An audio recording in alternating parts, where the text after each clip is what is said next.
नमस्ते सबको और thank you for joining me today. आज हमारा विषय कुछ अलग है, तो वो वैदिक प्रेयर के और वैदिक के मंत्रों पर हम बात करेंगे। ये मंत्रों के साथ ऐसा है कि जो मंत्रों को नहीं पहचानते या नहीं जानते, जो परिचित नहीं है, उनके लिए भी ये बहुत ज़रूरी है कि इसकी भावना को तो समझ सकते हैं, आफ्टर ऑल तो प्रेयर ही है। तो जब प्रेयर की भावना समझ में आती है, तो आप जिस मर्ज़ी अपनी लैंग्वेज में, अपनी भाषा में, अपने भाव में उसको प्रकट करके परमात्मा से प्रार्थना कर सकते हैं।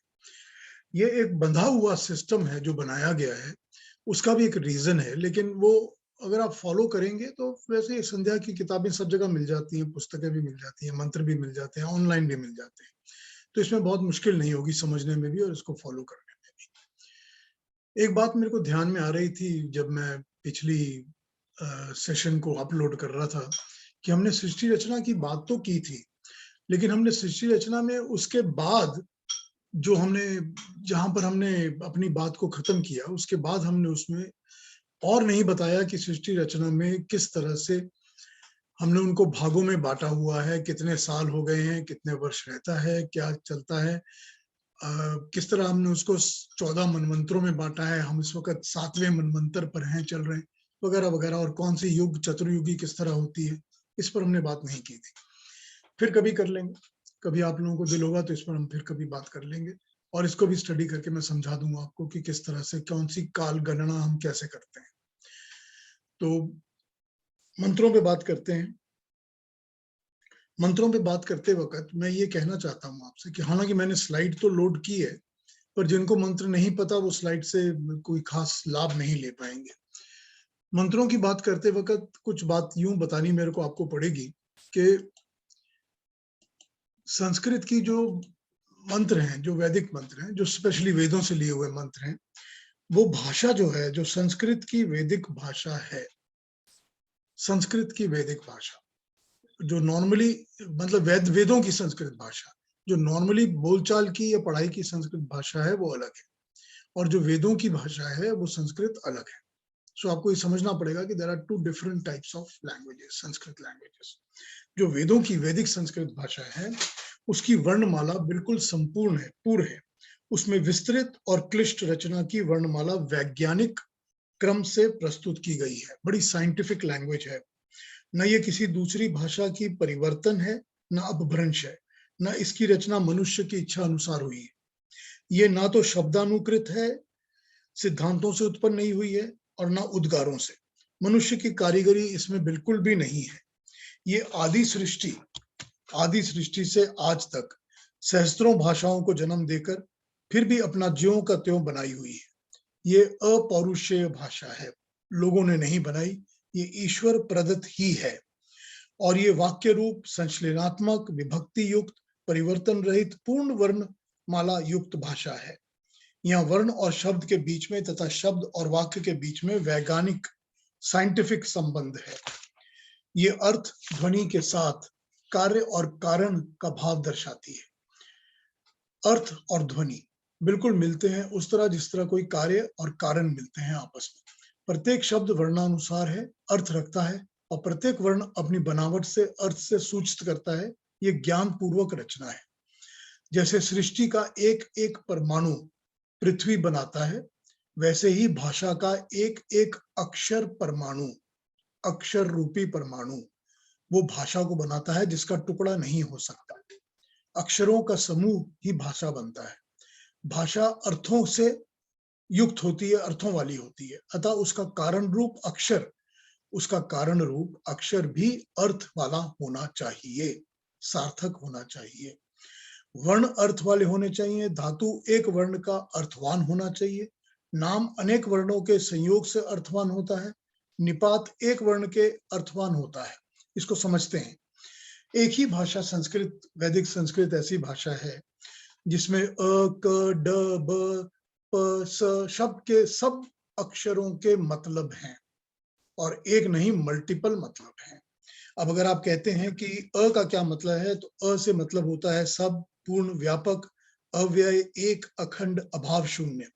इसी तरह आप कोई भी और शब्द उठा लेते हैं, कोई भी आप अक्षर उठा लेते हैं, शब्द नहीं अक्षर, हर अक्षर का एक मतलब है।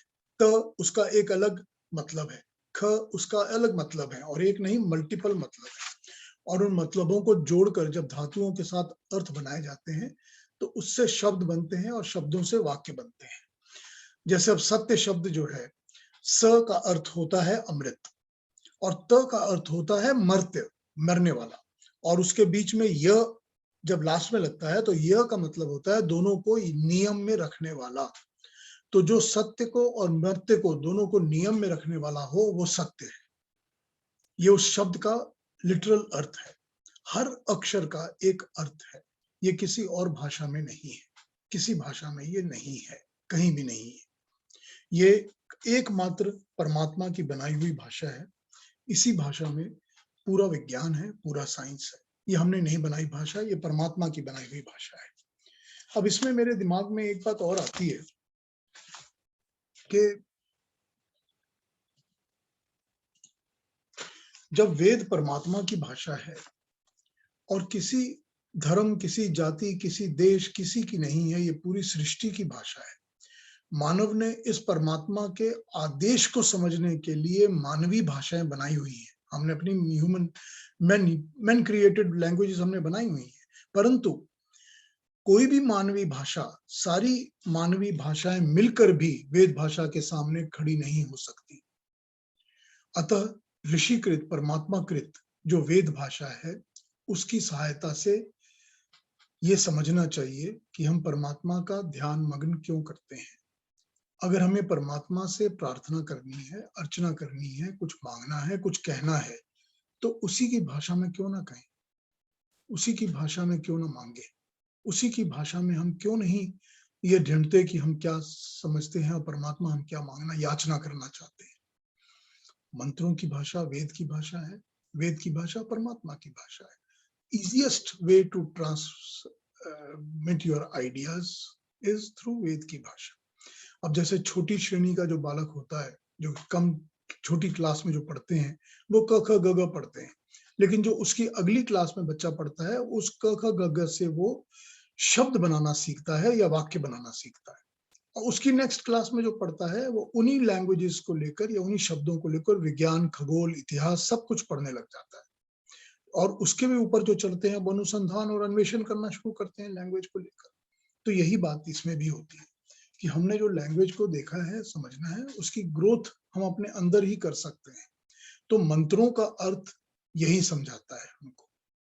अब मैं पहला एक मंत्र ले लेता हूं, लेकिन उसके पहले बिल्कुल थोड़ी सी चर्चा मैं ओम पर करूंगा, क्योंकि हम सारी चीजें शुरू ही ओम से करते हैं। तो आज हमने जैसे कहा कि हम ओम से शुरू करेंगे, तो ओम को थोड़ा समझना चाहिए।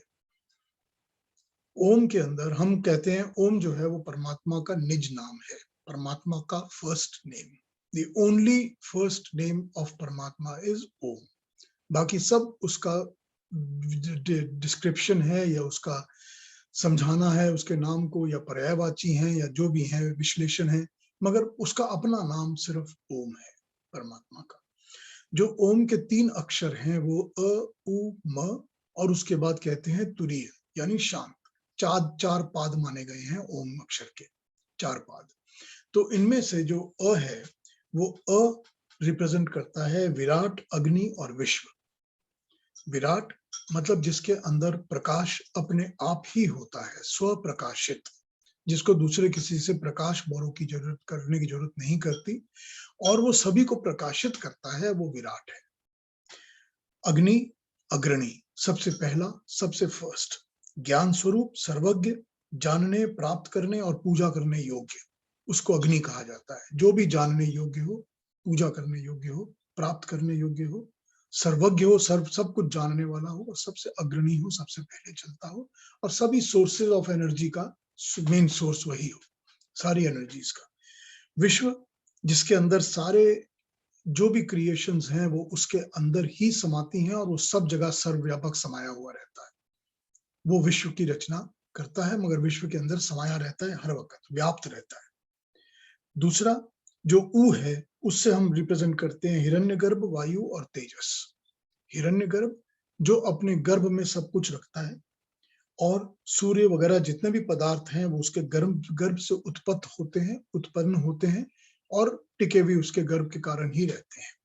वायु जो चराचर जगत की धारण करता है, जो जीवन और प्रलय करता है, सब बलवानों से बलवान है, सब चीजों को जोड़ता है, संयुक्त करता है, गति प्रदान करता है, वो वायु है। और तेजस, तेजस जो हर जगह तेज प्रोवाइड करता है, सब वस्तुओं में, सूर्य में, अग्नि में, सब चीजों में तेज जो प्रोवाइड करता है, स्वयं प्रकाश देता है और प्रकाश बांटता है सब जगह, तेज सब जगह क्रिएट करता है। और म जो है उससे हम रिप्रेजेंट करते हैं ईश्वर, आदित्य और प्रज्ञ। ईश्वर ऐश्वर्य का स्वामी, हर किस्म का ऐश्वर्य उस ईश्वर का ही होता है। जो ऐश्वर्य का स्वामी होता है उसको ईश्वर कहते हैं।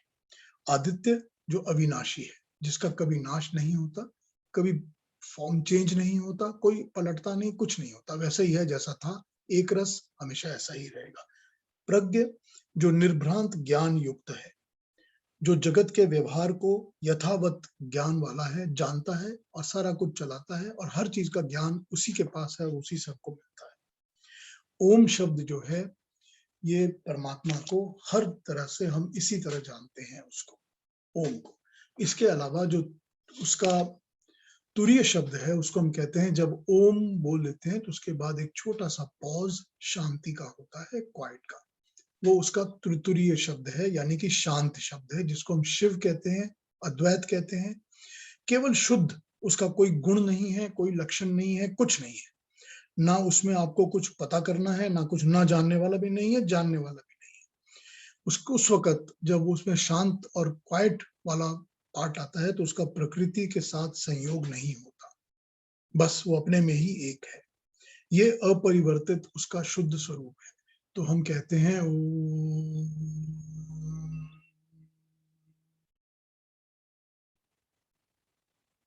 ये एक शांत गैप देना बहुत जरूरी होता है। उसके बाद दोबारा आप ओम को शुरू कर सकते हैं, मगर एक गैप शांत बहुत जरूरी होता है। ये 4 पाद का शब्द, जिसको तस्यवाचक प्रणव कहते हैं, जिसको कहते हैं कि ये ओम का, परमात्मा का पहला नाम है, ये ऋग्वेद के अंदर इसको इस तरह समझाया गया है 1093 में। वहां से मैंने बोरो किया है और वहीं से मैंने आपको ये समझाया है। आइए संध्या के मंत्रों पे आते हैं और उस पर बात करना शुरू करते हैं।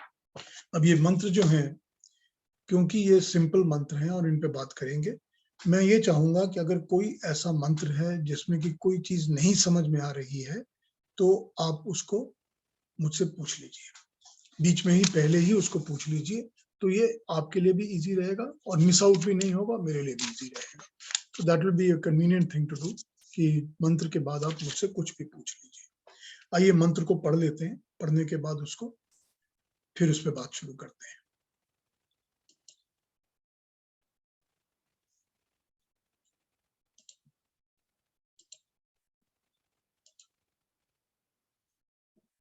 पता नहीं दिख रहा है कि नहीं दिख रहा।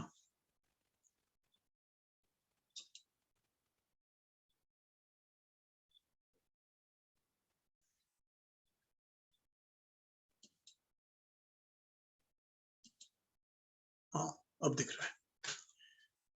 ओम शन्नो देवी रभिष्टये आपो भवन्तु पीतये शंयो रभि श्रवन्तु।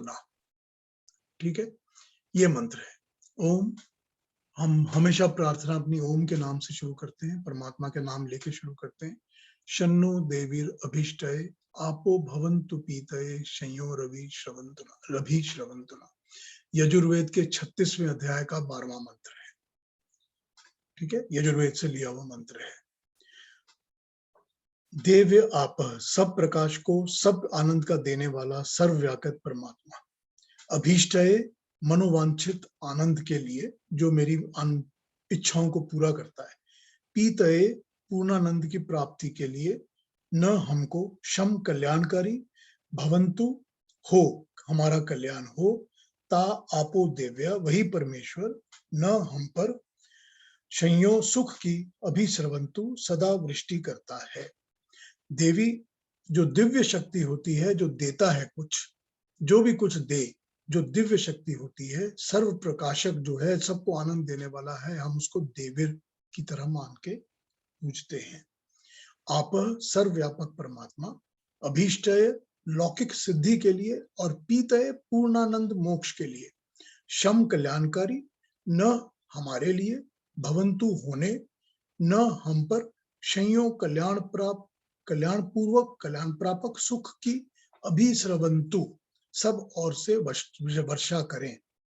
अभीष्ट संसार के सुख, अभी मतलब चारों ओर, ऑल फोर साइड्स, चारों तरह के सांसारिक सुख भी और बाकी चीजें भी।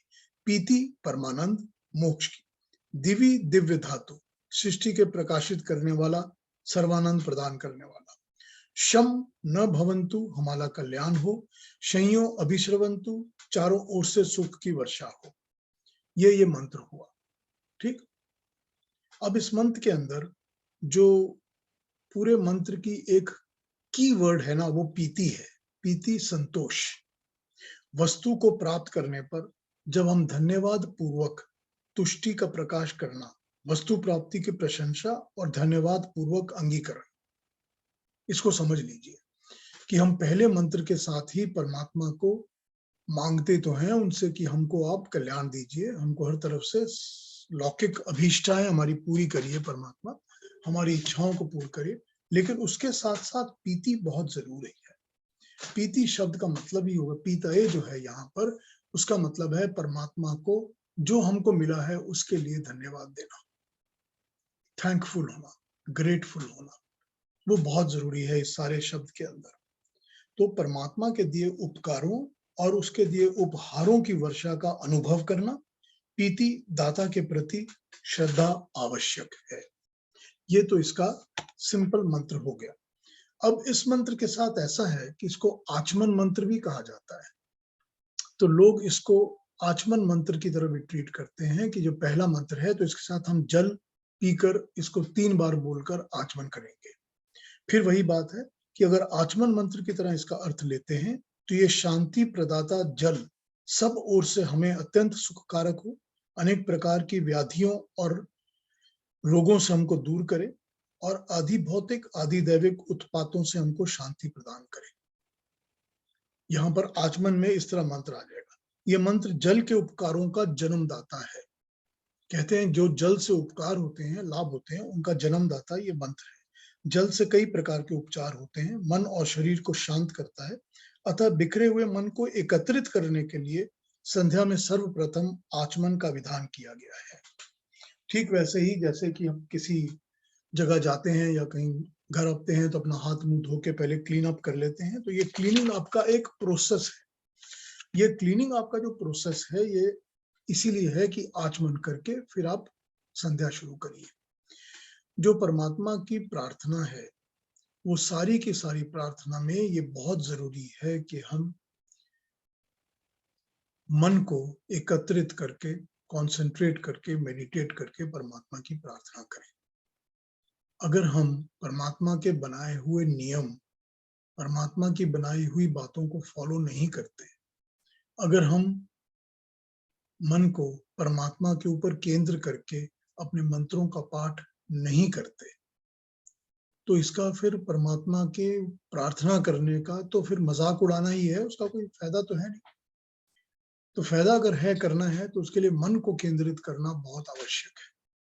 और मन जो है वो केंद्रित करने के लिए अगर ये जरूरी है कि पहले मंत्र के साथ जल का आचमन किया जाए 3 बार, तो मंत्र मन को केंद्रित करने के लिए जल का आचमन करें, कोई उसमें खराबी नहीं है।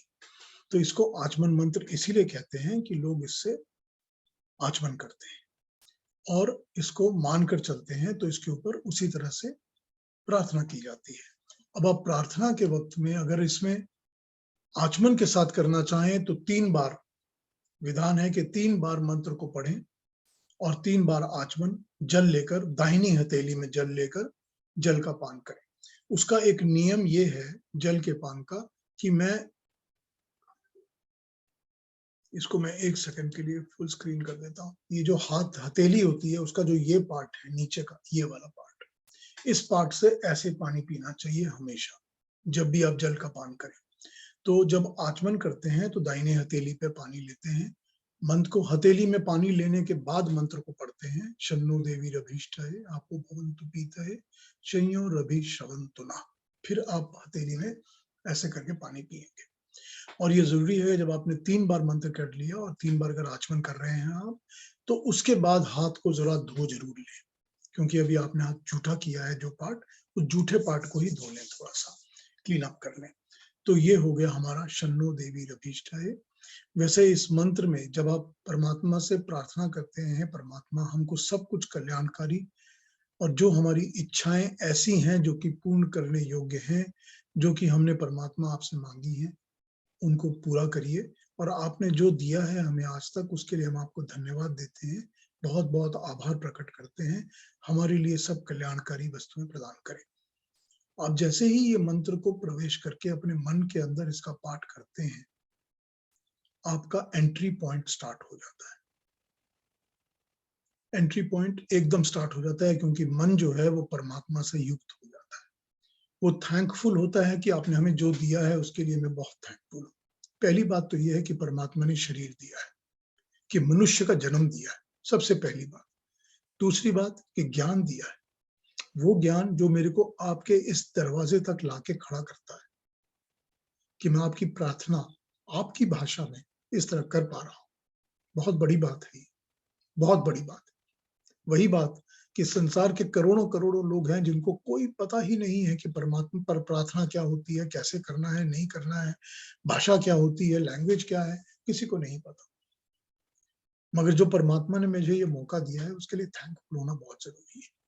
तो आप जैसे ही परमात्मा का शुक्र अदा करते हैं कि मुझे आपने ये भाषा समझने का ज्ञान दिया, मुझे आपने ये ज्ञान दिया कि मैं आप तक पहुंच पाऊं, कि मैं थैंक्स भी बोल पाऊं आपको और आपसे अपनी प्रार्थना कर पाऊं, तो आपकी एंट्री हो जाती है संध्या के पूरे पूरे के पूरे पाठ के अंदर।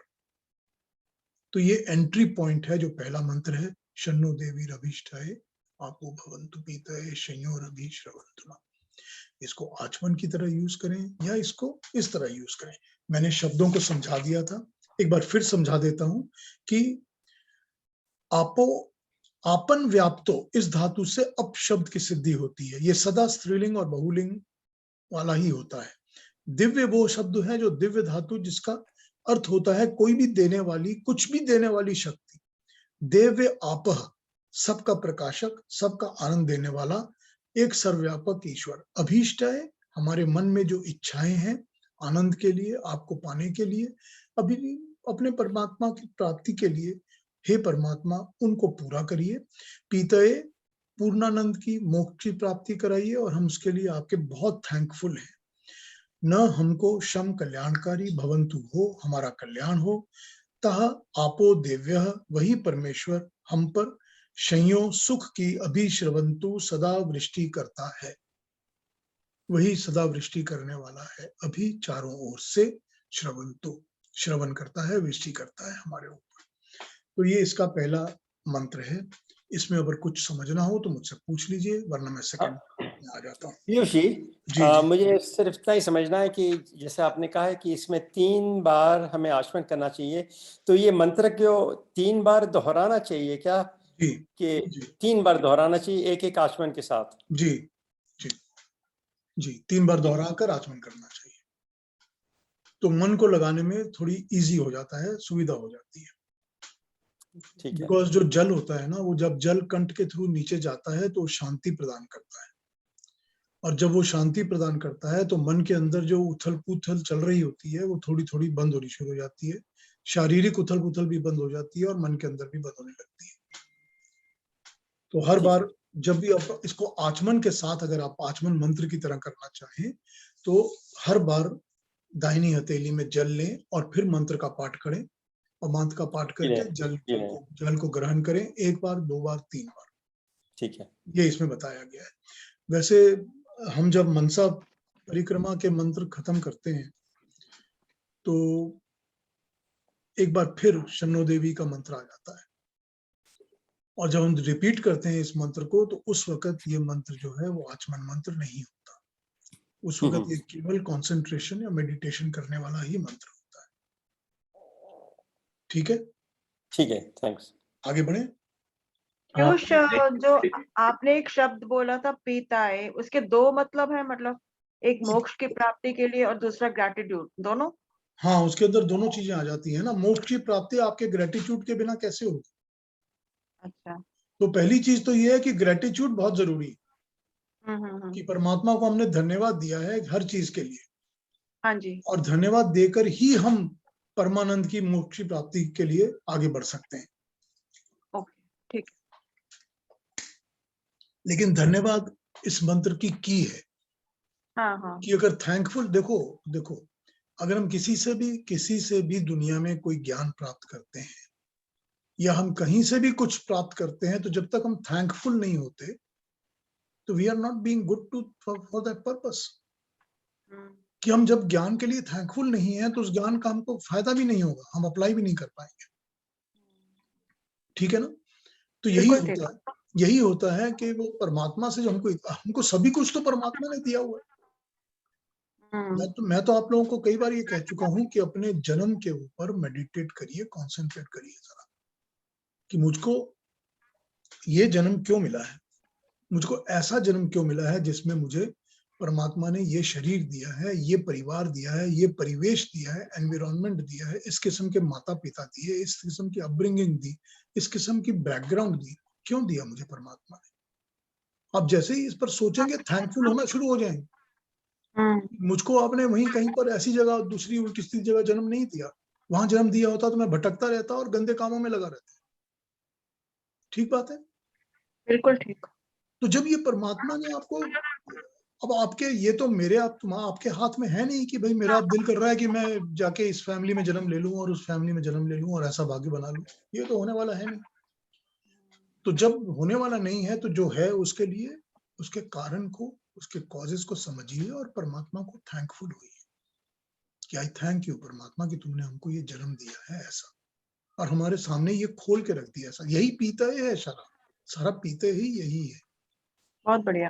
कि परमात्मा ने हमारे सामने ये सारा कुछ खोल के रख दिया है कि हम इसको समझ सकते हैं। दुर्भाग्य होता है उन लोगों का जो समझ नहीं पाते और जो इसके साथ जुड़ नहीं पाते परमात्मा के साथ, ये उनका दुर्भाग्य होता है। क्योंकि उनको परमात्मा ने उनको भी बताया है कि तुम करो, मगर वो भटक जाते हैं, अलग चीजों में बिजी रहते हैं। उनको लगता है कि हमारी प्रायोरिटीज बिल्कुल अलग है, हमारा अभिमान इतना है कि वो उसको समझना ही नहीं चाहते। तो यही होती है प्रॉब्लम्स।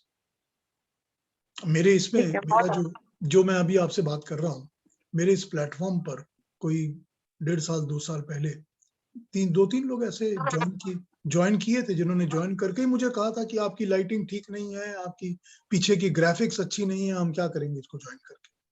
तो ठीक है, आप ग्राफिक्स और लाइटिंग्स में उलझे रहिए।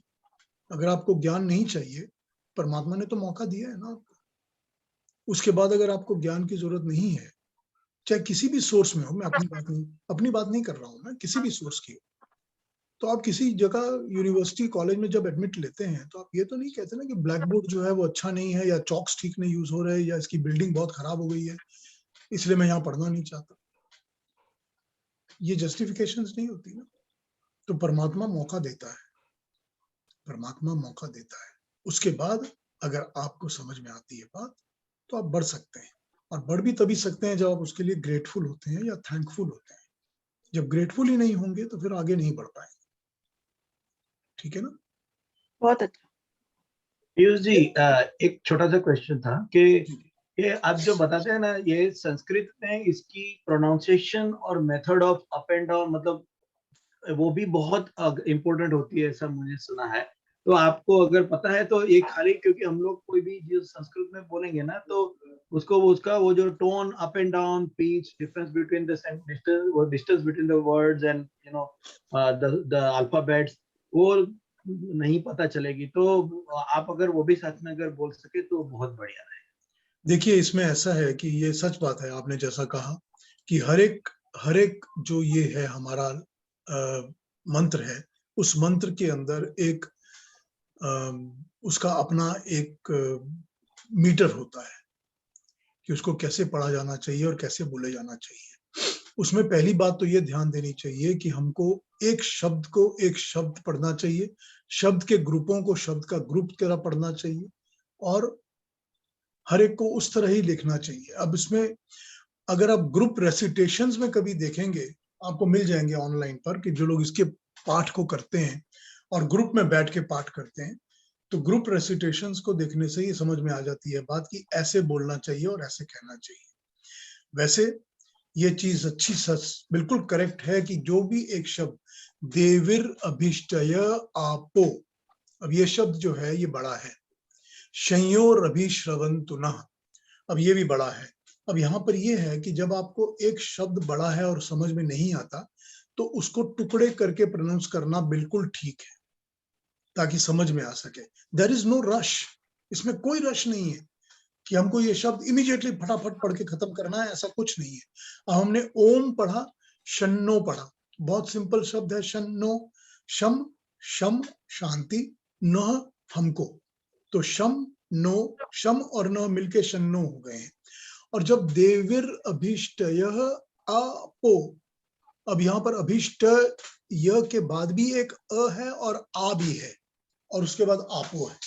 तो जब हम इसको पढ़ते हैं तो जरूरी बात है कि अगर हम इसको पॉज करके अपने तरीके से पढ़ते हैं, स्लो करके पढ़ते हैं, तो कोई हर्ज नहीं, क्योंकि हमको समझ में तभी आता है, उसको रश करने की कोई जरूरत नहीं। हाँ, उसका एक मीटर है जरूर, लेकिन जब हम ग्रुप में मीटर्स में बात करते हैं तो फिर हम उस मीटर को फॉलो करते हैं। मीटर की एक्सप्लेनेशन सारी सामवेद में दी गई है।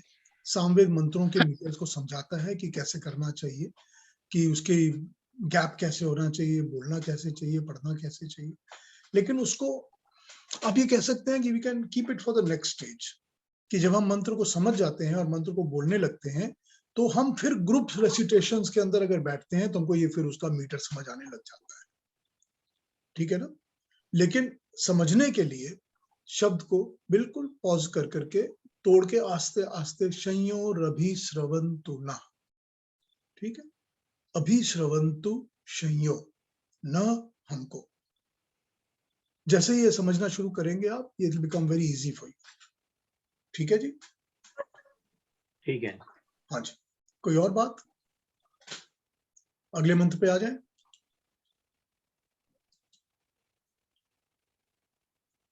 हाँ, इसमें कभी कभी क्या होता है कि ये तो छोटा सा मंत्र है, लेकिन कभी ओम आत्मदा बलदा यस्य विश्व उपासते, ये बहुत बड़ा मंत्र है।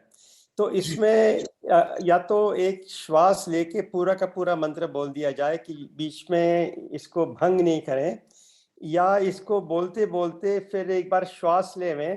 तो उसमें क्या होता है कि हो सकता है कि एक जो ग्रुप शब्द है उसके बीच में अगर हम श्वास लेते हैं तो मंत्र का अर्थ शायद टूट जाता है। तो इस पर कुछ बात कर सकें आप? नहीं, इसमें दो बातें हैं। एक तो ये, अगर आप अपने लिए पढ़ के मंत्र अपना प्रार्थना कर रहे हैं, बैठे हुए मेडिटेशन में हैं, अपनी संध्या कर रहे हैं, तब तो it doesn't make a difference कि आप कितना ब्रेक दें कितना ना दें। अच्छा, कोई ब्रेक की प्रॉब्लम नहीं है। ओम आत्मदा बलदा यस्य विश्व उपासते प्रशिशम यस्य देवा यस्य छाया अमृतम अमृतम यस्य यस्य मृत्यु। मृत्यु हो। अब जैसे ही मैं उसको पढ़ता हूं तो एक एक शब्द के ऊपर अगर मैं ध्यान देता हूं तो एक एक शब्द का मतलब दिमाग में खुलने लगता है। लेकिन जब आप ग्रुप में उसको पढ़ रहे हैं या किसी ग्रुप में रेसिटेशन कर रहे हैं तो फिर वो आप ग्रुप के साथ फॉलो कर रहे हैं, वो जो स्पीड ग्रुप में चल रही है वही आप फॉलो कर रहे हैं। जब मंत्र पाठ एक साथ मिलके कर रहे हो तो उस मंत्र पाठ को उस तरह करना पड़ता है, ठीक है ना।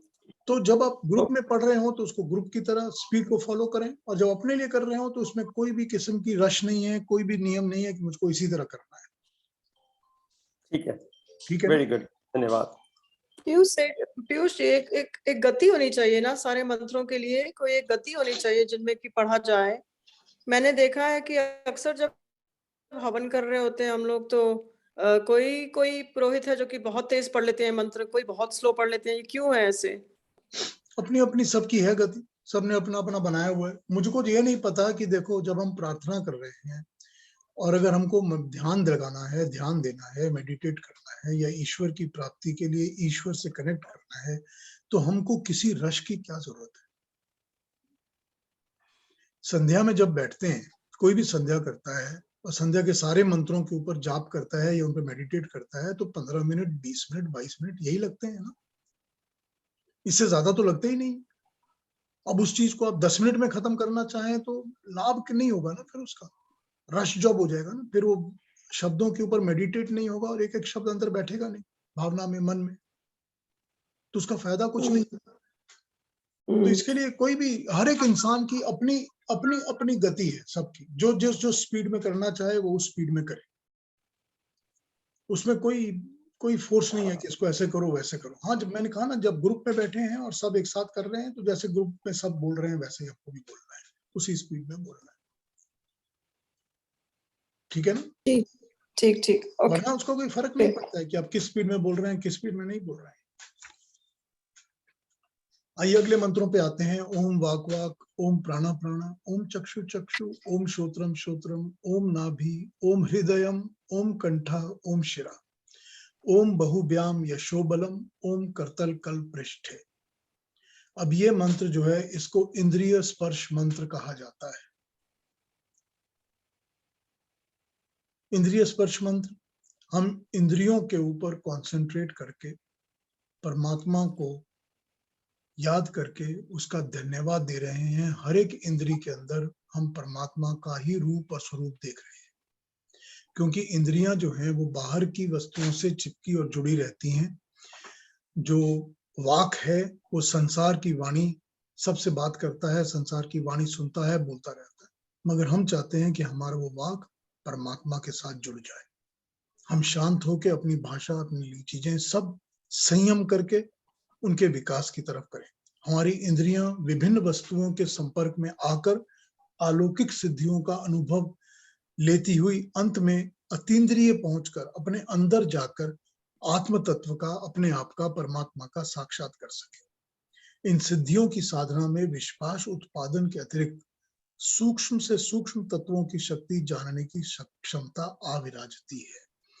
जब हम इनके ऊपर कंसंट्रेट करते हैं, वाक पर करेंगे, प्राण पे करेंगे, चक्षु पे करेंगे, श्रोत्र पे करेंगे, जब आप इन पे कंसंट्रेट करेंगे और इन सब में परमात्मा का गुण, परमात्मा की कृपा देखेंगे और इनको परमात्मा से जोड़ने के लिए इंटरनलाइज करेंगे, तो इनके अंदर के माइन्यूट, बहुत सूक्ष्म सीक्रेटिव पावर्स आपके दिमाग में खुलने लगेंगे। इसमें कुछ भी ऐसा नहीं है जो कि मेरे साथ होगा, आपके साथ नहीं होगा, उसके साथ, सबके साथ, everybody will feel the same thing. ये बड़े बड़े सूक्ष्म भाव आपके आगे अंदर खुलने लग जाएंगे। आप अगर नाक के टिप पर, इस नाक के टिप के ऊपर मेडिटेट करना शुरू करेंगे रेगुलरली कि मुझको नाक के टिप पर ही मेडिटेट करना है, तो आपको पर संसार की अलग अलग दिव्य सुगंधों की अनुभूति होने लगेगी, जो नॉर्मल ह्यूमन बीइंग्स को नॉर्मल लाइफ में कभी नहीं होती, वो होने लगेगी। इस तरह से ये समझाया गया है कि ये जो शब्द हैं, जो इंद्रिय स्पर्श के शब्द जो हैं, इनसे हम परमात्मा के ऊपर मेडिटेट करते हैं, प्रैक्टिस करते हैं। अब इसमें किसी रश की कोई जरूरत नहीं है कि मुझको ये बोलना है तो मैं वाक वाक प्राणा प्राणा चक्षु चक्षु श्रोत्रम श्रोत्रम बोल के खत्म कर लूं। उसका कोई लाभ नहीं है ना। लाभ तो तभी होगा जब मैं परमात्मा को, इन सब वस्तुओं के प्रदानकर्ता को, इनकी पावर्स को समझूंगा कि चक्षु की पावर क्या है, वाक की पावर क्या है, मैं वाक से क्या करता हूं, और फिर उस वाक से मैं प्रार्थना को, परमात्मा को ही स्मरण करूं और परमात्मा का नाम लेकर ही आगे बढ़ूं और उसकी शक्ति, उसकी प्रेजेंस, उसका पावर इसमें महसूस करूं। तो जब मैं ये महसूस करूंगा तभी मेरे अंदर ये दिव्यता जागेगी कि मैं माइन्यूट चीजों को समझने लगूंगा। इसका अभिप्राय यही है कि इंद्रिय जीत कैसे होना है, हाउ टू विन ओवर, ये सेंसरी ऑर्गन्स के ऊपर विन कैसे करना है, ताकि ये भटकते ही ना रहे हमेशा, इधर उधर ही भागते ना रहे हमेशा। ठीक है ना? जैसे गीता के 6th चैप्टर के 25th मंत्र में कहा है कि धैर्य तथा युक्ति द्वारा, बुद्धि द्वारा मन को परमात्मा में स्थिर करें और परमात्मा के सिवाय और किसी चीज का चिंतन ना करें। यही बताया उन्होंने गीता में। तो ये वही हो रहा है कि हम परमात्मा में अपने आप को स्थिर कैसे कर सकते हैं, हाउ डू वी, टिका कैसे सकते हैं, और उसके बाद उसके चिंतन में ही लगे रहते हैं। सब विषयों में श्रोत्र जो होता है, अगर ये सब विषय ऐसे हैं जिनको कि हम बाहर की सब चीजों से, डिस्टर्बेंसेस से हटाकर हम चाह रहे हैं कि सब परमात्मा के साथ जोड़ दिया जाए, इनको वश में ले लिया जाए। और वश में लेने का उपाय यही होता है कि वहां से, बाहर की डिस्ट्रैक्शन से हटाकर अपने ऊपर इनको ले लिया जाए। ये सब अलग अलग अलग अलग शब्दों, अलग अलग प्रकृति के गुणों के ऊपर कॉन्सेंट्रेट करते हैं।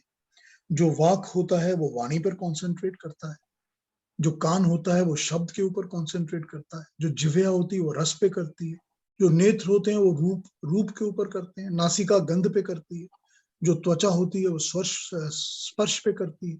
तो हमको इनको उनसे खींचकर परमात्मा का स्पर्श, परमात्मा की वाणी, परमात्मा की गंध, परमात्मा का ही रस और रूप उसी पे लगाना है।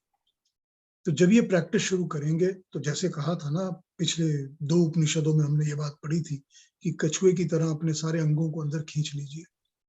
तो ये वही होगा कि हम खींच लेंगे अपने आप को और परमात्मा के साथ जोड़ना शुरू करेंगे। वाक वाक, हे परमात्मा हमें वाक संयम की सहायता दीजिए। 2 बार वाक वाक, एक वाक वाणी और दूसरा वाक स्वाद, रस, स्वाद चखने वाला। तो ये 2 वाक मनुष्य के सारे व्यवहार वाणी द्वारा ही होते हैं, शब्द के आश्रय से। तो सत्य वाणी का अधिक महत्व कहा जाता है, तो हम वाक वाक कहते हैं। योग दर्शन में कहा है कि सत्य प्रतिष्ठ्याम क्रिया फलाद श्रवत्तम। जब वाक साधना का अभ्यासी सत्य का आचरण में सिद्ध हो जाता है, तब उसकी वाणी और साधना दोनों का आश्रय स्थान उसकी वाणी हो जाती है। ठीक है, वाणी सत्य होनी चाहिए, सत्य का भाषण होना चाहिए, गलत बात नहीं बोले, भटके ना वाणी इधर उधर, और फॉलो करे कि हमने ये परमात्मा से प्रार्थना की है कि मेरी वाणी को कंट्रोल में लाइए। तो पहला कंट्रोल तो यही होगा कि मैं इधर उधर की फालतू बातें ना करूं, कि मैं कुछ गलत ना बोलूं, झूठ नहीं बोलूं, चापलूसियां ना करूं, चुगलियां ना करूं। ये सारी बातें आ जाएंगी पहले। तो पहले वाक में आ जाएगा कि सत्य का वचन करिए और उतना ही करिए जो कि होना चाहिए। तो परमात्मा इसके कंट्रोल को मुझको सौंपे। तो जब ये पहला कंट्रोल आएगा, तो फिर अगला कंट्रोल भी आना शुरू हो जाएगा कि इस परमात्मा की वाणी को कैसे समझो, इसको वाणी को परमात्मा के लिए ही क्यों यूज करें। अब जैसे हम मंत्रों का पाठ करेंगे, तो मंत्रों का पाठ में वाणी परमात्मा के प्राप्ति के लिए ही यूज हो रही है, वही पर्पस है। तो इसको इस तरह से कंट्रोल करना है। जो स्वाद का पाठ है, उसके लिए इतना आता है कि अप्राकृतिक भोजन या अखाद्य भोजन जो होता है, वो विचारों को भी खराब कर देता है। ऐसा भोजन होता है जो आपको कभी मेडिटेट करने ही नहीं देता, कंसंट्रेट करने ही नहीं देता, वो आपको डिस्टर्ब रखता है, राजसिक और तामसिक भोजन। तो सात्विक भोजन करें, इसके लिए यही बताया गया है कि वाक वाक 2 तरह से, दोनों को समझ के इस पर आगे बढ़ना है। तो इसमें क्या है, इसमें यही है कि जो सत्य है वो भाषण करें, जो सात्विक भोजन है उसका पान करें। तो इसमें से क्या होगा कि कंसंट्रेट करने में सुविधा मिलेगी और वाक पवित्र होना शुरू होगा। जब चीज पवित्र होनी शुरू होगी, तो उसका स्वरूप थोड़ा सा अलग समझ आने लग जाएगा। प्यूरिफाई हो जाने से उसकी जो स्वरूप है, उसका जो रूप है, वो थोड़ा अलग समझ में आने लग जाता है। अगली हो जाती है प्राणा। जब तक वाक का साधन न होगा, प्राण शक्ति का साधन हो ही नहीं सकता। शब्द और स्वाद पर काबू के बिना साधना का लक्ष्य प्राप्त नहीं होता।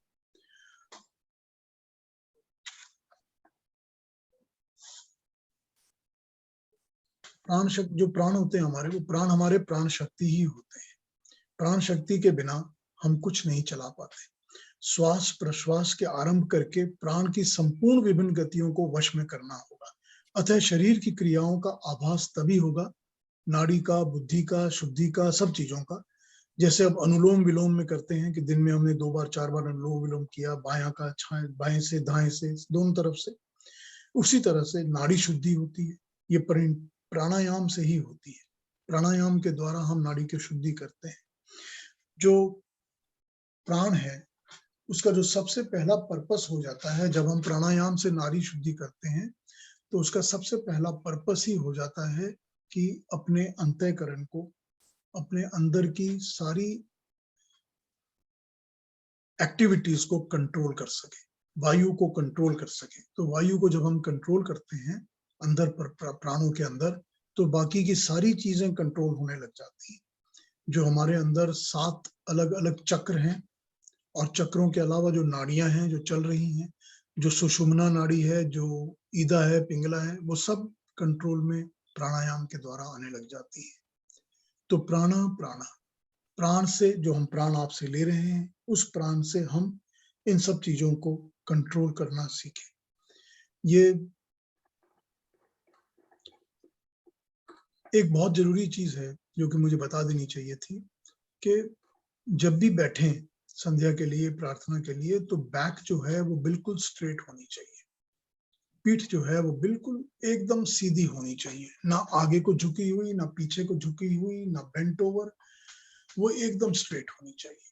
अगर आप नीचे बैठते हैं तो जब जमीन पे बैठते हैं तो अगर घुटने जो हैं वो नीचे आएंगे तो बैक अपने आप स्ट्रेट होगी। बैक के पीछे कुछ रख लीजिए, कोई सपोर्ट रख लीजिए, कोई पिलो रख लीजिए, या वो लोग ब्रिक यूज करते हैं वो रख लीजिए सॉफ्ट वाला। तो वो रख के बैक को थोड़ा ऊंचा उठा लीजिए। जब ऊंचा उठाएंगे तो अपने आप घुटने नीचे हो जाएंगे, और घुटने नीचे होंगे तो बैक स्ट्रेट होगी। बैक स्ट्रेट होगी तभी ध्यान लगेगा, तभी मेडिटेशन लगेगा। अगर नीचे नहीं बैठते हैं तो किसी चेयर में बैठ रहे हैं तो कुर्सी में बैठ लीजिए, मगर बैक स्ट्रेट होनी चाहिए। अगर बैक स्ट्रेट करके बैठते हैं तो मेडिटेशन और कंसंट्रेशन होगा, तभी ये सारा काम होगा। प्राण जो है वो तभी अपने मूल तक, बेस तक ठीक तरीके से पहुंच पाएंगे। प्राणों के ऊपर मैं कुछ बात और करता हूँ, मैं इसके ऊपर थोड़ा डिटेल में चले जाऊंगा, और उसको डिटेल में जाने के बाद मैं इसको फिर से आपको अच्छी तरह समझाऊंगा कि नाड़ी शुद्धि करने के लिए हम प्राणों को कैसे व्यवहार में लाते हैं, और इनसे होता क्या है कि जो शक्ति होती है वो अलग अलग चक्रों में, मूलाधार में, स्वादिष्ठान में, मणिपुर में किस तरह से ट्रैवल करती है प्राणों के द्वारा ही, और वो सुषुम्ना नाड़ी ही होती है जिससे ये ट्रैवल करके ऊपर को राइज करती है। ये बात हमने कठोपनिषद के लास्ट मंत्रों में भी देखी थी, इसी पर बात हुई थी। तो यही इसमें बताया गया है कि प्राणों से द्वारा प्राण शक्ति को कैसे कंट्रोल करना है। अब आज का अगर कोई प्रश्न पूछने तो पूछ लीजिए, वरना प्राण की बात हम कल कर लेंगे।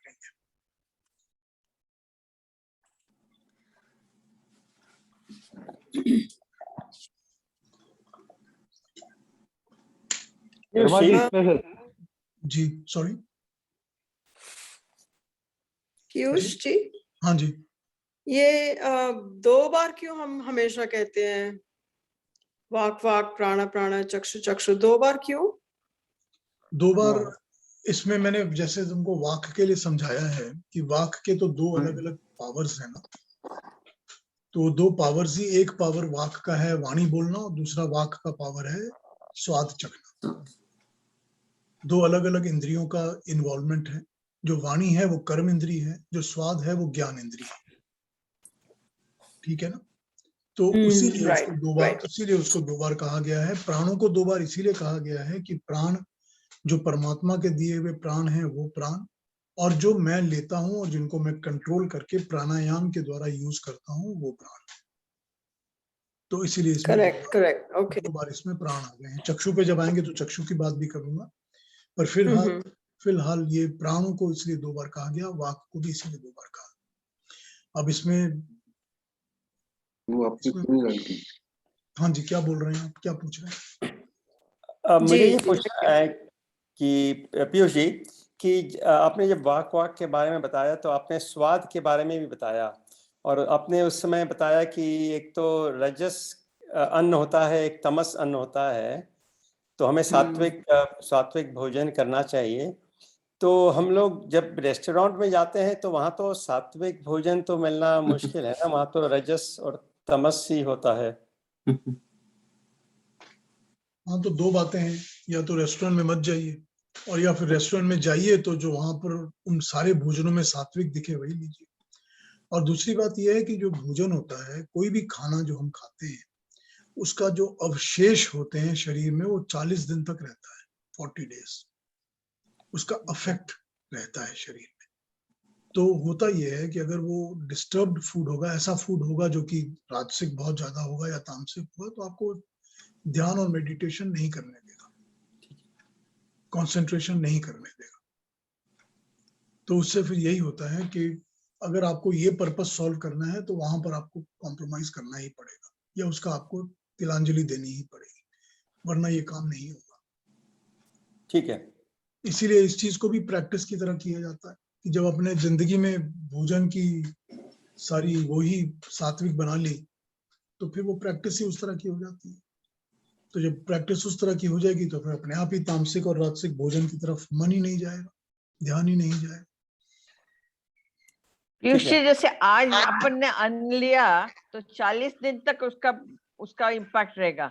जी बिल्कुल, शरीर के अंदर रहता और है किसी ना किसी रूप में। और जो लोग रोज रोज रोज ऐसा ही खाते हैं तो उतने ही 40 दिन बढ़ते जाते हैं। हाँ बिल्कुल, उनका इसीलिए वो टेंडेंसीज ही खत्म हो जाती है, वो सोच विचार बदल जाती है और उनकी वो मेडिटेटिव स्ट्रेंथ पावर्स कुछ रहते ही नहीं, किसी चीज पे मेडिटेट नहीं कर पाते, चंचलता बहुत ज्यादा आ जाती है। हाँ हाँ हाँ, ये भी जरूरी है बहुत।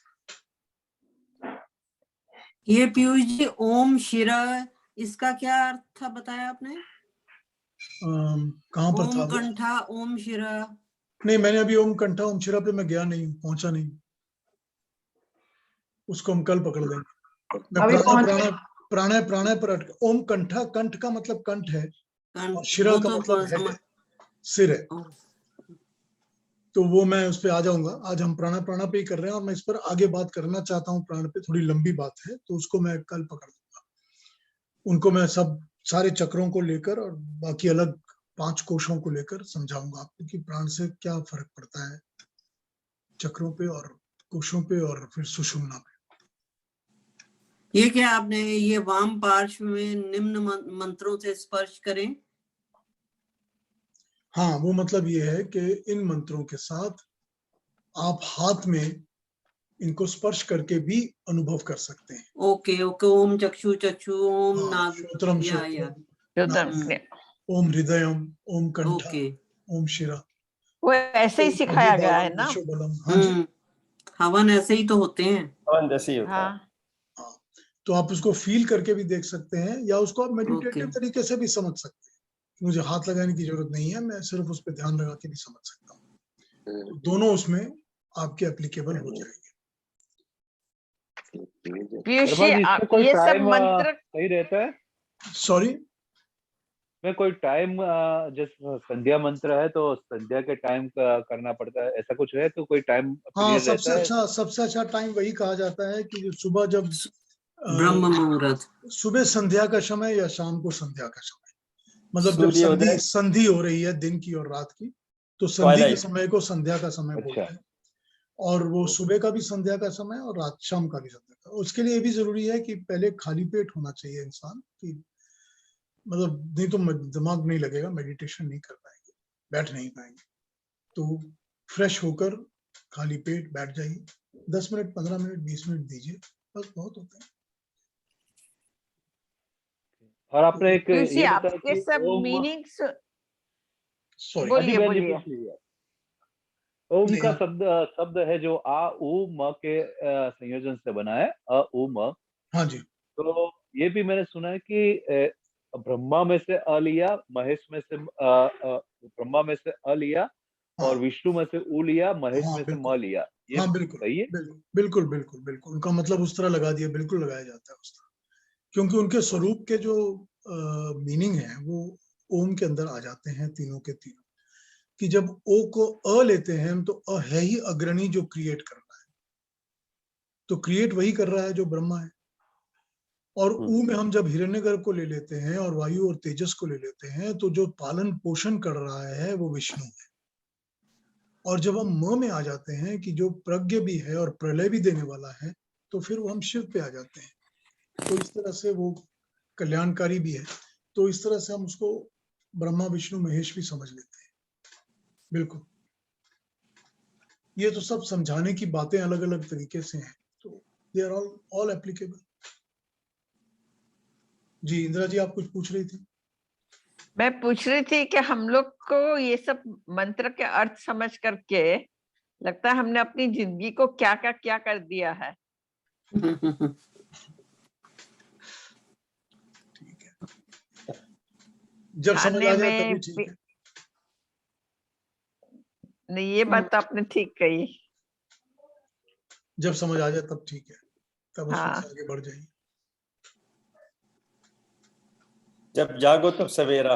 बिल्कुल बिल्कुल। कल मैं इस संध्या तो हम तो- लोग बचपन से ही कर रहे हैं, पर मंत्र के अर्थ नहीं मालूम थे, इतने गहरे और उतने मगज में बैठ नहीं गया। अब इससे तो एकदम फर्स्ट क्लास बैठ गए। हाँ, बैठना ही चाहिए ना, बैठ के मंत्र का पाठ करने से फायदा होता है। मैकेनिकली कोई चीज बोल देने से कोई फायदा नहीं होता। पीयूष जी, हाँ जी। इसमें कोई भी उम्र या जेंडर का डिफरेंस कैसा कुछ होता है? कुछ नहीं, करना है? कुछ नहीं, बिल्कुल नहीं। हर उम्र में ठीक छोटा है। बच्चा भी साथ में बाजू में बगल में बैठ के बोल सकता बिल्कुल बिल्कुल बिल्कुल। बचपन से बोलेंगे तभी मंत्र या का पाठ याद हो जाएगा, तभी मंत्र के अर्थ समझ आने लगेंगे। बिल्कुल। हमने बचपन से ही बोलना सीखा है। हाँ बिल्कुल बिल्कुल। और एक्चुअली एक ग्रुप में बोलने से, रेसिटेशन इकट्ठे करने से ज्यादा अच्छे से याद होता है। हाँ, याद जल्दी याद रह जाता है। बिल्कुल ठीक। याद रहता ग्रुप में हाँ। हाँ, और तो मंत्र के रिदम भी आ जाते हैं। अब आजकल क्या है कि सारी चीजें ऑनलाइन हैं, किसी न किसी जगह मिल जाएगी आपको इनके पास। हाँ है ना, बिल्कुल है। तो उनको सुन के साथ साथ उनके बोल सकते हैं, तो प्रैक्टिस हो जाती है। ज्योति की बात सही है, क्योंकि हम लोग ने भी जब ये मंत्र सीखे तो बिना पढ़े सीखे थे। वो तो ग्रुप में बोलते रहे, हवन के समय बोलते बोलते याद हो गए, तो अभी तक याद ही है। आज तक याद है, बिल्कुल। और इतने याद हो गए कि बीच में छूट गए थे सालों के साल, फिर शुरू किया तो फिर आ गए, सारे के सारे मंत्र वापस आ गए। हाँ, बचपन में सीखने से ऐसा ही होता है, हाँ। होता नहीं है। तभी तो बचपन में जो सिखाया जाता है वो जिंदगी भर याद रहता है। तो कल प्राणों पे बात करेंगे, प्राण की नाड़ी शुद्धि वगैरह पर। थोड़ा सा उसका बैकग्राउंड समझा दूंगा आपको, ताकि समझ में आ जाए कि प्राण और प्राणायाम को हम क्यों और कैसे यूज करते हैं। फिर हाँ उसके जी, बाद आगे चल जाएंगे चक्षुष पर, श्रोत्रम पर नाभि। ठीक है, ठीक है। बहुत बहुत अति सुंदर पीयूष जी, बहुत ही बढ़िया।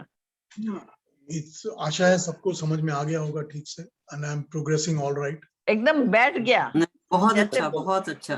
ठीक है ठीक है। Thank you everybody. एकदम Thank you, फिट शर्मा बैठ जी। गया। ठीक है, फिर कल इस पे बात करते हैं। फिर कल मुझे जी। ज्वाइन करिए सब। बिल्कुल। नमस्ते।